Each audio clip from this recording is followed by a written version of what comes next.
नमस्कार दोस्तों राममय तो देश हो ही चुका है। आप राम मंदिर की प्राण प्रतिष्ठा से सहमत हों, उसका बहिष्कार करें या वहाँ उसे स्वीकार करें, ये आपका अपना मसला है। लेकिन समग्र रूप से देश में आम आदमी ने राम भक्ति की धुन में अपने आप को सराबोर कर लिया है। और मैं थोड़े से आपको उदाहरण देता हूँ। सबसे पहले कि अब तक कुल 80 भजन, नए 80 भजन जो हैं वो जारी हो चुके हैं। इनमें गीत भी हैं। और अकेले टी सीरीज़ ने, जो कि धार्मिक भजनों के बारे में एक प्रमुख संस्थान माना जाता है, उसने भी 50 से ज़्यादा भजन संगीत कुछ महीनों में ही लॉन्च किए हैं। प्रधानमंत्री ने जिन विशेष भजनों और गीतों की सराहना की है, उनको विशेष रूप से उनका उल्लेख किया है। उनमें सबसे पहला नाम जो है वो जुबीन नौटियाल का है। जुबीन को जिन्होंने सुना, सराहा, उनकी संख्या जो है मित्रों वो करोड़ों में है। और कुछ लोग तो कहते हैं ये 11 करोड़ से भी ज़्यादा लोग इसको सुन भी चुके हैं और इसको सराहना इसकी कर चुके हैं। इसी तरह दूसरा जो बड़ा नाम है मित्रों वो है स्वाति मिश्रा का। स्वाति मिश्रा जो है वो भी राम भजन गाती हैं और उन्हें भी 65 करोड़ लोगों ने सुना, देखा। और ये चीज़ें, ये आंकड़े समझ में नहीं आते मित्रों, ये करोड़ों में पहुंच गए हैं और आम आदमी तक इसका उल्लेख क्यों नहीं है, ये कई बार बड़ा चुभता है। इसी प्रकार से पंकज चतुर्वेदी हैं, उनका भी संख्या देखने वालों की और सुनने वालों की करोड़ों में है। और इसी प्रकार से भीमसेन, श्री भीमसेन का भी नाम आता है। भीमसेन जोशी की जी बात नहीं, मैं नहीं कर रहा, डॉक्टर भीमसेन, इनका भी संख्या जो है सुनने वालों की, सराहने वालों की करोड़ों में है। तो ये हर भजन जो है वो करोड़ों लोगों ने देखा, सुना, परफॉर्मेंस देखी, दूरदर्शन पे देखी, टीवी पे देखी, दूसरे चैनलों पे देखी, इलेक्ट्रॉनिक चैनलों में। और ये इतने ज़्यादा करोड़ों की संख्या में जब हो जाए मित्रों, तो आप मान के चलिए कि देश जो है इस समय राममय है। और संगीत का बाज़ार जो है वो भी इतना ज़्यादा बढ़ गया है, उसकी भी कोई और छोर आपके सामने टिकेगी नहीं।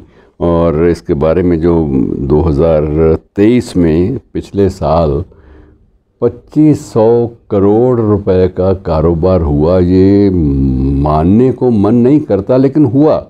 ये आंकड़े हैं, आप क्या करेंगे, अब आंकड़ों को आप विरोध तो कर नहीं सकते। और अन्य जिन हस्तियों ने राम को गाया, उनमें भी बहुत लोग हैं और उनकी संख्या भी मित्रों 1.5 दर्जन के आसपास है। और उनके सुनने वालों, उनको देखने वालों की संख्या वो भी करोड़ों में पहुंच चुकी है। और कई लोग तो कहते हैं कि नहीं, ये करोड़ बहुत ज़्यादा होते हैं, लाखों में कहिए। लेकिन अब क्या करें, जो चीज़ें ऑन रिकॉर्ड आती हैं उनको आप नकार नहीं सकते। इसी प्रकार के भजन जो हैं वो पहाड़ी भाषा में भी राम भजन आए हैं। और शबीर अहमद बड़े प्रसिद्ध गायक हैं, उनके भी 2 और भजन शीघ्र ही आने वाले हैं। और उनकी एक प्रकार से बुकिंग कह लीजिए, या उनकी जो बिक्री का जो एक प्रकार से आदेश है वो लोगों ने पहले ही दे रखा है। तो लोग दीवानापन, एक अजीब सा राम को लेकर, राम कथा को लेकर, राम भक्ति को लेकर ये पूरे देश में है। और पूरे देश में तो क्या, आप ये मान के चलिए कि विदेशों में भी इसकी धूम है।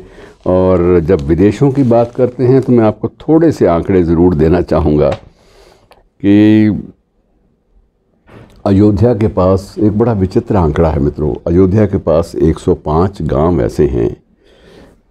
5 गांव के जो ठाकुर हैं, पिछले 500 सालों से राम मंदिर बनने तक पगड़ी, जूते नहीं पहनने की सौगंध खा चुके हैं।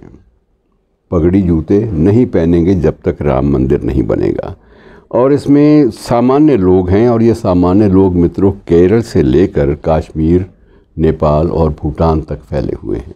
अब आप क्या करेंगे, आपको ये मानना तो चाहिए, मान लेना चाहिए कि देश इस वक्त राममय है और Nepal, Cambodia, Singapore, Sri Lanka, Indonesia, Thailand, इनमें भी कई देशों ने, इन देशों ने तो मैं आपको दावे से कह सकता हूँ ऑन रिकॉर्ड, इन देशों ने वहाँ अयोध्या में अपने कॉन्सुलेट बनाने के लिए स्थान मांगा है।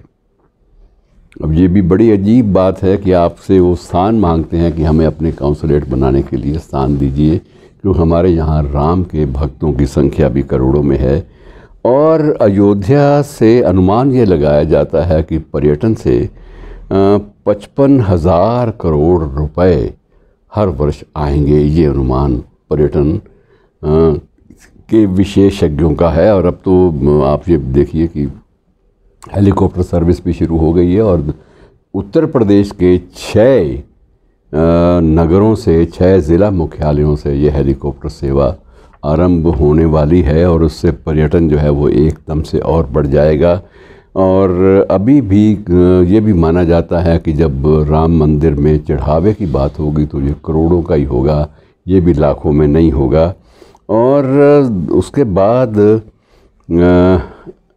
ये भी कहा जाता है कि 22 जो तारीख है 22 जनवरी, जिस दिन प्राण प्रतिष्ठा होनी है, उस दिन 50,000 करोड़ रुपए का कारोबार होगा। 50,000 करोड़ का कारोबार होने वाला है, ये अनुमान लगाया जा रहा है। तो ये मित्रों अजीब आंकड़े हैं जिनका और छोर तो समझ नहीं आता, लेकिन आंकड़े आंकड़े हैं, उनको कंटेस्ट भी नहीं कर सकते, उनका विरोध भी नहीं कर सकते और उन्हें आप ये कहें कि ये व्यर्थ की बेपर की उड़ाई गई है, ऐसा भी आप नहीं कर सकते। तो मित्रों ये मान के चलिए कि पूरा देश और हमारा पूरा परिवेश इस समय राममय हो चुका है। धन्यवाद।